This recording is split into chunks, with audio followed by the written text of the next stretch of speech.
Bat को ball लगा, लेकिन मुझे पता नहीं चला कि मैंने कितना अच्छा टाइम किया बॉल। और आई थॉट इजी सिंगल है, मतलब वो इंस्टिंक्टिव कॉल था। और मैंने 2-3 कदम आगे लिए एंड जैसे मैंने देखा ball was next to the Hazlewood और उसके हाथ के नीचे ही बॉल था। And then I had to say no.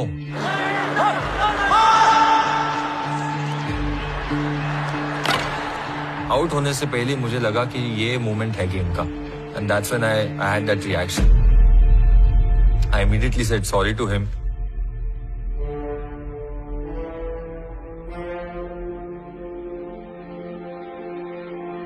हाँ ना की दुविधा में खेल खत्म। ऐसा कम ही होता है जब विपक्षी कप्तान के आउट होने पर ऐसा माहौल हो। कंगारुओं को छोड़कर सब स्तब्ध थे, क्योंकि कोहली जम चुके थे और अपने इकलौते टेस्ट को यादगार बनाने के लिए पूरी तरह से तैयार थे।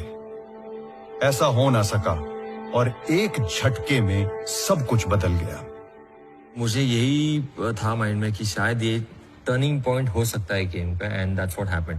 Yeah, well, particularly when you feel so out of the game and we couldn't create a chance and they were batting so well, to then be literally just gifted one, and a really simple one of their best player who was making it look pretty easy, in a difficult conditions for a new batter to come in against the pink ball under lights. It's a hard place to start your innings. Yeah, that was a huge shift in the game. Like, they were not far off taking that first test completely away from us, I think. अब जिम्मेदारी थी हनुमा विहारी पर। क्या वो रहाणे को वर्तमान में ला पाएंगे? He was obviously gutted with that run out, like all the other partners do. I was trying to tell him that, let's move on from there and get a partnership. But, when you lose Virat Kohli that way, it will definitely affect the partner. But again, we tried to move on and stitch a partnership. Rahane set थे, पर वो उस run out के call को नहीं भुला पा रहे थे। उनकी आंखों में एक ही कहानी बार बार दिख रही थी, कोहली का रन आउट। और इसका असर रहाणे पर हुआ। ज्यादा संभल के खेलना शुरू किया, पर वो कोशिश भी नाकामयाब रही। मेरे दिमाग में कंप्लीटली वो ही चल रहा था। And that was the reason he got out.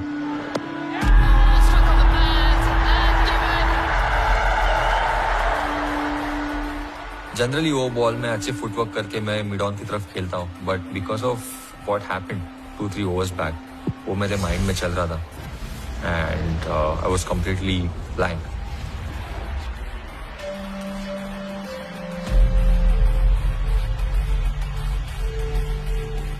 Cricket में रनआउट कोई बड़ी बात नहीं है, पर रहाणे ने कोहली के रनआउट को खुद पर जरूरत से ज्यादा हावी होने दिया।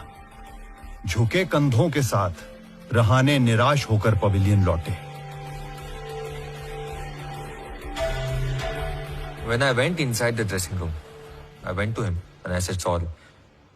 And he said, ठीक है, ऐसे होता है, ये पार्ट एंड पार्सल है, और don't worry, सेकेंड इनिंग्स भी है हमारे पास, तो हम जरूर वापस एक पार्टनरशिप बनाएंगे और टीम को लेके जाएंगे।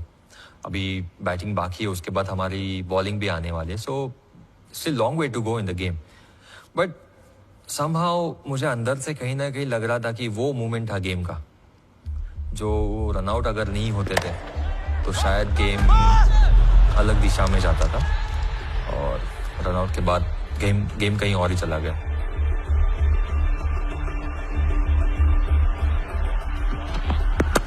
कोहली जब आउट हुए तब दिन के 14 ओवर बचे थे।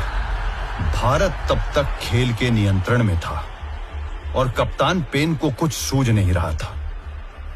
पर अब माजरा बदल गया था। अब ऑस्ट्रेलिया खेल के नियंत्रण में था। ऐसे में साहा और अश्विन को उनके अपने हिसाब से खेलने को कहा गया। With Vikram, I had planned it. That I would go, I would show intent. It's worked for me. I've made runs in Australia before. I've made runs at Adelaide, so I will show intent. If it's there, I will go for my shots. And I'm not looking to, preserve my wicket or anything like that. Final ball, the first day's play. Hazelwood to Saha.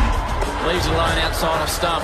पहले दिन का खेल मानो 2020 की दास्तान संक्षेप में बता रहा था।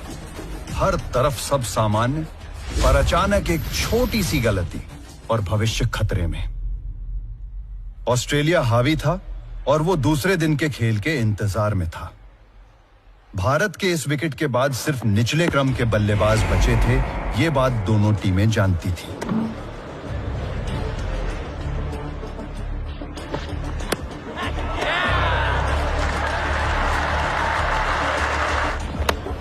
It's again Saha, his first ball of the day. Straight up in the air, mid off, running around, settling underneath it. Oh, great catch. Oh, straight up in the air. It's a golden duck for Shemi. Bharat के आखिरी 7 wicket सिर्फ 56 run जोड़ पाए। I thought we bowled okay in the first innings, but we hadn't fully clicked. Virat Kohli leading the Indians out into the middle on a glorious afternoon for cricket. Australian Opens, here they come. Burns. One day में हुई injury की वजह से David Warner पहला test match नहीं खेल रहे थे। First time opener Matthew Wade और आउट ऑफ फॉर्म जो बर्न्स की ओपनिंग जोड़ी मैदान पर उतरी। Opening the batting. Jasprit Bumrah 2 साल पहले ऑस्ट्रेलिया में स्टार बन चुके थे, पर इस बार एक चीज अलग थी और वो थी पिंक बॉल।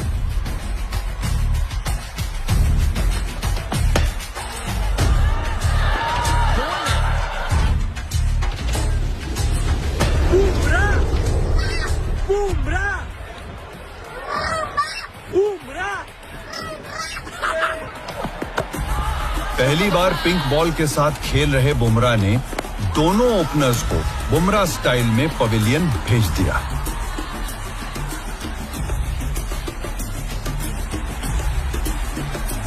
रविचंद्रन अश्विन का बॉल और उंगलियों के साथ कुछ न कुछ आविष्कार चलता ही रहता है।